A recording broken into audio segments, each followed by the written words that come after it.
The next time you have a strong emotional reaction to something, ask yourself these 3 questions. What just happened? Describe the situation without adding emotion, just the facts. For example, my friend rescheduled our plans last minute. Then ask yourself, how did it feel in that moment? This is when you add the emotions and you name them. Frustrated, rejected, invisible, etc. My friend rescheduled our plans last minute. I felt abandoned and unimportant. And number 3, ask yourself, where have I felt this before? Look for a pattern in your past experiences. My friend rescheduled our plans last minute. I felt abandoned and unimportant. As a child, I often felt like my needs weren't prioritized.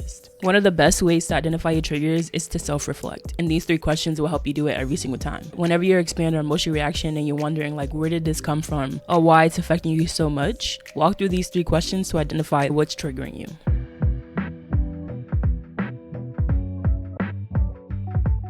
Have you ever had a moment where something small set you off and you had no idea why? Maybe someone interrupted you and you felt disrespected. Or when a friend cancels plans, you feel abandoned. You're not overreacting. These are your triggers at work. For years, I would get extremely defensive whenever someone questioned my decisions. Even if they meant well, I still felt attacked. It wasn't until I did some self-work that I realized this was a trigger from growing up and constantly being criticized for the way that I thought. And for whatever reason, my brain associated being questioned with not feeling good enough. Today, we're bringing down what triggers are, why they happen, and how you can start identifying and managing them so they don't control your emotions and reactions. A trigger is anything that causes a strong emotional reaction, usually because it reminds you of a past experience, even if you don't consciously realize it. Someone interrupting you is an everyday trigger, and it might stem from feeling unheard as a child. A friend taking hours to text back is an everyday trigger, and that can stem from past abandonment issues. A coworker criticizing your work is an everyday trigger, and it might stem from deep-seated fear of failure or not being good enough. Triggers happen because our brain creates associations from past experiences to protect us. And they're our brain's way of saying, hey, this is familiar. You were hurt before, so let's react strongly so it doesn't happen again. Everyone has triggers. It's not just a select few people who get them. But it is up to you to identify, manage, and heal them so that they don't control your life. The best way to identify your triggers is with self-reflection. The next time you have a strong emotional reaction to something, ask yourself these 3 questions. What just happened? Describe the situation without adding emotion, just the facts. For example, my friend rescheduled our plans last minute. Then ask yourself, how did it feel in that moment? This is when you add the emotions and you name them. Frustrated, rejected, invisible, etc. My friend rescheduled our plans last minute. I felt abandoned and unimportant. And number 3, ask yourself, where have I felt this before?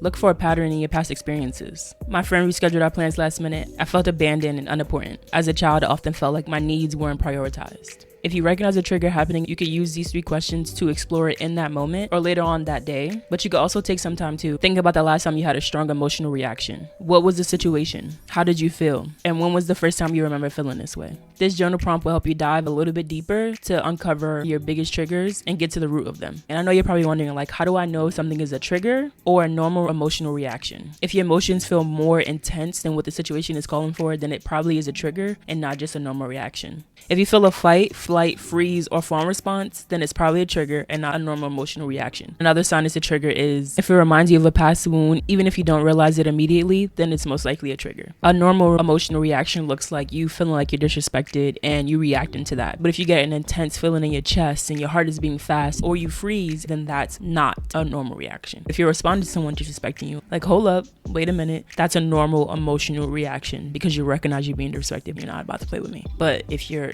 ready to go, like, then that's a trigger. And don't confuse triggers with weaknesses because they're not. They're clues to where you need healing. The more you recognize them, the more control you have over your emotional reactions. So there are multiple ways that you can manage and heal your triggers. I'm going to share the top 3 that have worked best for me, starting with number 1, pausing and naming it. Instead of reacting immediately, I take a breath and I tell myself, I'm feeling triggered right now. This is bringing up something deeper. For example, I had a coworker that loved to make jokes and I never found them funny. But instead of snapping, I would pause and ask myself, why is this bothering me so much? It was never about the jokes, but what the jokes insinuated. One thing I used to hate what he would say or anybody really would say is, you know how Kina is. Because what do you mean by that? I recognize that was one of my triggers because I've been an individual all my life and people don't like when you can walk alone and do things by yourself. So whenever someone says that, it always just feels like someone is going against my authenticity and my individuality. But I would have never known that had I not self-reflected and actually looked into it anytime it comes up. The second way you can manage and heal your triggers is to ground yourself in the present. There are a couple ways you can do this. The 5, 4, 3, 2, 1 method, listing 5 things you see, 4 things you feel, 3 things you hear, 2 things you smell, and 1 thing you taste.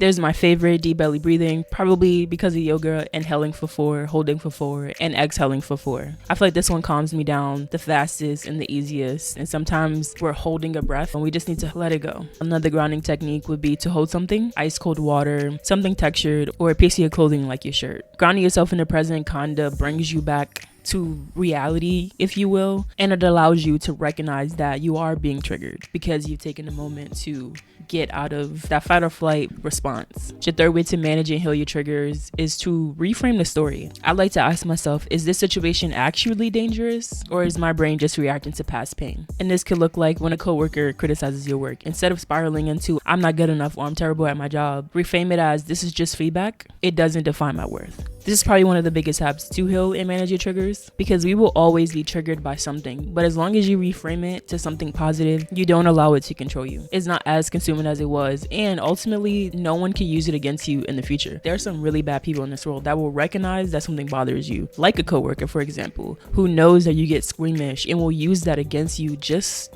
because they can. But the moment you start to reframe your story, they no longer have that power over you, and you no longer give them consent to, whether you're actually consenting to it or not. Always practice self-compassion instead of judgment. Instead of saying, ugh, why am I so sensitive? Try, it makes sense that I feel this way because of my past experiences, but I'm safe now. This could look like if you're feeling rejected because a friend is taking so long to text back, remind yourself your worth isn't defined by somebody else's response time. And lastly, to manage and heal your triggers, think long term. Pretty much everything that I've mentioned has been something that you can do in the moment, but if your triggers are feeling overwhelming, therapy and coaching is definitely the way to go. Allow professionals to support you on this journey. Remember, triggers are emotional reactions tied to past wounds. Identifying them helps you gain control over your emotions instead of reacting impulsively. And managing your triggers involves self-awareness, grounding techniques, and self-compassion. You're not broken, and your reactions are not irrational. Every trigger is an invitation to heal. The more you understand yourself, the more peace and control you have over your life. After you're done watching this, feel free to pull out a notebook or your notes app and write about a recent trigger. What happened? How did it feel? And where have you felt this before? If you need help working through this, you can DM me on Instagram or leave a comment. We are at the end of this episode. I hope you enjoyed it. Let me know by giving it a big thumbs up, sharing this with a friend, and leaving any thoughts in the comments. We are still in phase 1, getting to know yourself. Make sure you go check out the link playlist, and I'll see you in the next episode.